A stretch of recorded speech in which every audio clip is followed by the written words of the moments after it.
I think getting older makes me feel more justified in having something to say. I wanted to be a writer when I was a kid. My words have come to me more sure and upright in my age.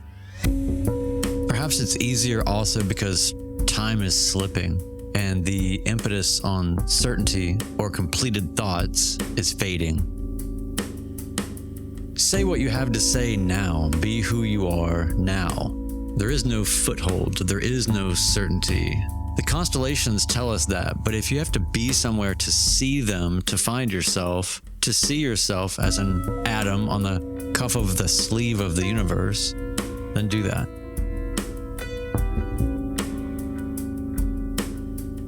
I'm writing this while straining to keep a feeling. I'm home now, but my recent journey, flying from Nashville away from the green part of the map to the brown, mysterious terrain to the west, my destination, Marfa, Texas. I departed Nashville and flew west, paralleling the infinite overcast to my left and safer overcast to my right. I was following the carpet's edge with glances of the green I was anxious to leave behind.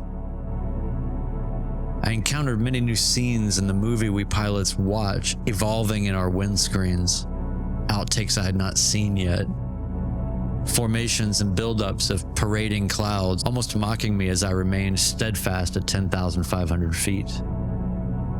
The jester I knew was awaiting me finally blocked my path. I spiraled down through the hole that he pointed me to, and I flew like an onion peel into the sink drain and disappeared from his view to the world below. I knew that I was getting somewhere.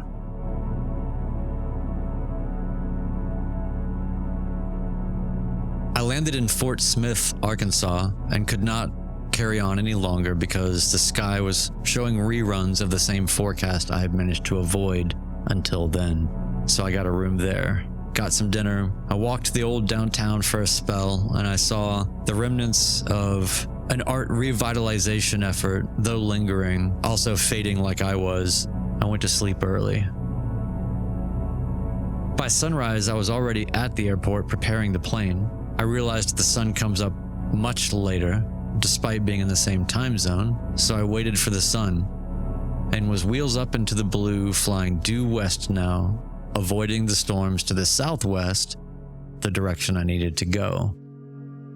So I pressed on to Lawton, Oklahoma, flying with the sunrise coming in behind me, refracting wild arrays of light in the mist in front of me. And I was being faced with new scenes and scenarios and pictures I had not seen yet with weather, and challenged myself to press on, always with an out, of course. The winds were getting more fierce and determined, the heat more pervasive. I reveled in the feeling of making progress. I departed Lawton and flew on from there to San Angelo, Texas. I was being bumped around like a kid brother at a teenage dance party the entire way, and the autopilot kept going on tangents like it wanted to go home, but I didn't. So I turned it off and managed the waves under my own control. Landing in San Angelo, I felt the people there were as helpful as it was hot. I went into town and got some barbecue. I relished the relatively short leg remaining to Marfa. As I flew away from San Angelo, I knew the thin air and winds would be a challenge. I also knew I was in for some kind of awe, some sort of amazement. The unfamiliar terrain slowly rose beneath me as I surfed the bucking winds. I was close.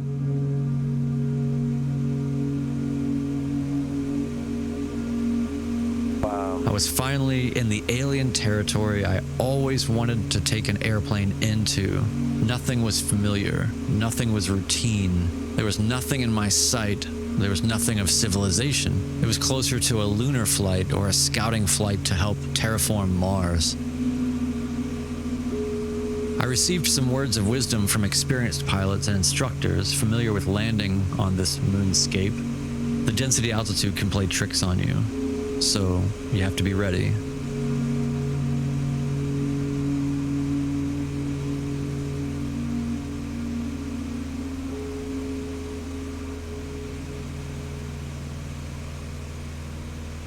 outbound traffic. Cherokee 3430 Whiskey is 15 miles to the northeast, descending out of 8,500, set number straight for 23, full stop outbound. Marfa traffic, Cherokee 5116 Lima is 10 miles to the northeast, setting up for about a 5-mile final on runway 22, full stop, Marfa.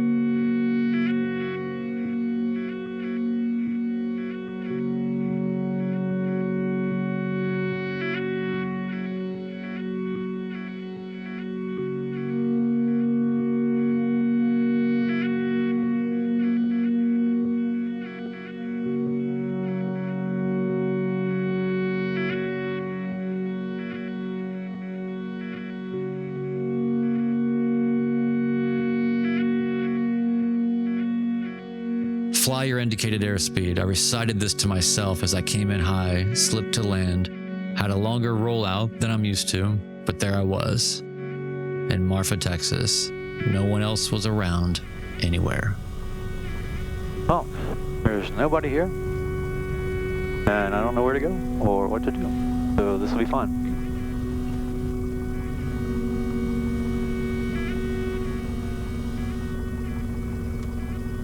I secured the plane and wandered into the empty but open FBO and basked in the immediate isolation and avoided the blistering sun.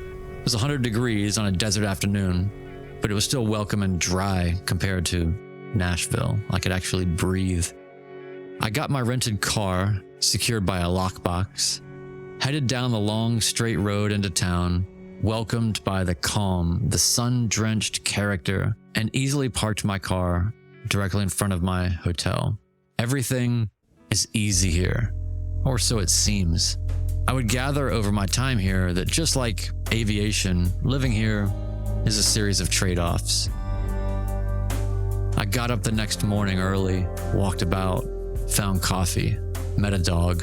When I sat down, I decided to take some time and do some writing and be there for a while. I felt a little bit like Richard Bach there as I passed the time staring out the window, watching people walk by. They seemed to have dropped out of the sky and landed in this place like I did, this quiet, deliberate place.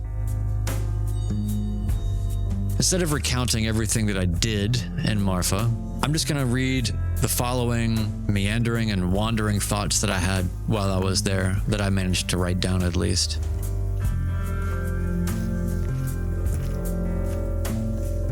I will always be terrible with names, but intermittently, as soon as I am confident I will have a name in memory, the next one will escape me. I don't have to see it all here. I've seen enough in one morning to know that I'll be back again. It seems that with age, I'm increasingly comfortable with diminishing certainty. Life shifts tectonically from the vast open plains of possibility in our youths to the patch of unwieldy grass that sparsely covers the time we have left. I still take a crestfallen pause when I hear, "You're my parents' age." I think not having kids has kept me unaware of how old I am. I wonder if Lucy, my airplane, feels like she's been set free to roam on this expansive trip, or is just lamenting the work. I think that she likes seeing the country. I've been using a wide lens in this place. The details seem pointless. The vastness is impossible to contain. People here actually want to be part of a community. They have to be.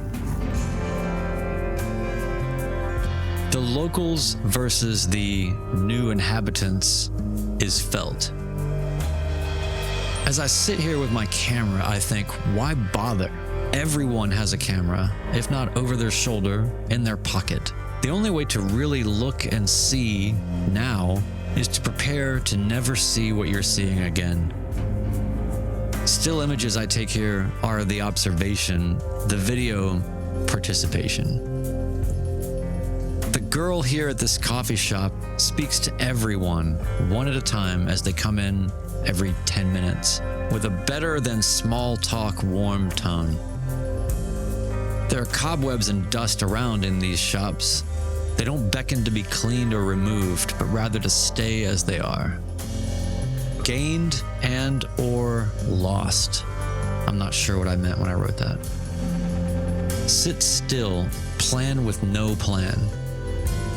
These flyers for hypnosis remind me that everything can be commodified. Shadows mean more here than anywhere I've ever been. When I was younger, I felt I didn't have enough to say. Now I feel I better say whatever I've got to say, because if not now, when? Now the kind coffee shop girl is telling me that she's leaving Marfa in December. She said she would stay if she had a partner. The shadows and contrast here are a space between an idealized isolation and the hard reality of it.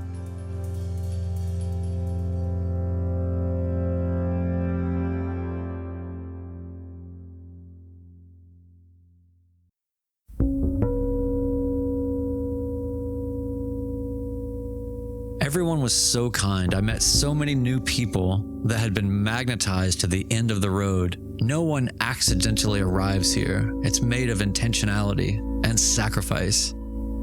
I pondered these thoughts as I got to the airport before sunrise. The only sound, the rotating beacons squeaking in the middle of the desert, no other humans around for miles. I prepared Lucy for the flight back to Nashville that would happen all on this one day, 1,000 miles. As I taxied, I made radio calls to no one and lifted off into the smoothest, most intentional air I've ever flown in, here at the end of the road. Got plenty of speed to climb. Get our climb going. Gators are in the green. We got 1,000 feet. Oh wow, this is great. 1,000 feet a minute. Plenty of room.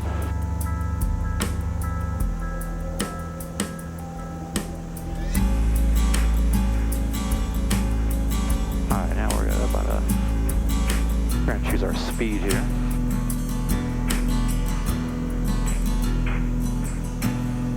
Slight turn. And we're gonna trim out for about 79. We got 500 feet a minute. Plenty of room before the terrain. Look at this.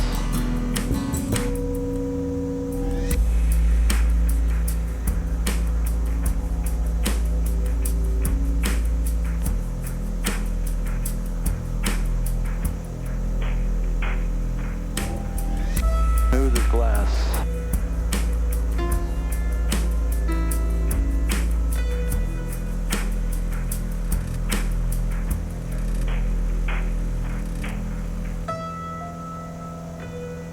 Fuel pump off.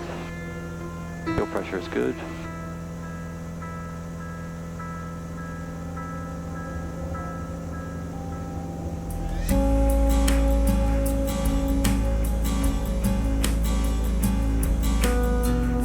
Beautiful. Most beautiful takeoff I've ever done by far.